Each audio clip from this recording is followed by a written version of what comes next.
Assalamu alaikum masoyana da kuma masoyan Salim Smart da kuma masoya waƙoƙin Hausa na duk duniya gaba ɗaya.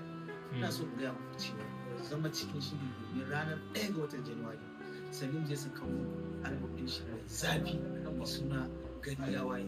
A cikin wannan album ɗin ni ma akwai waƙar da muka yi tare da shi.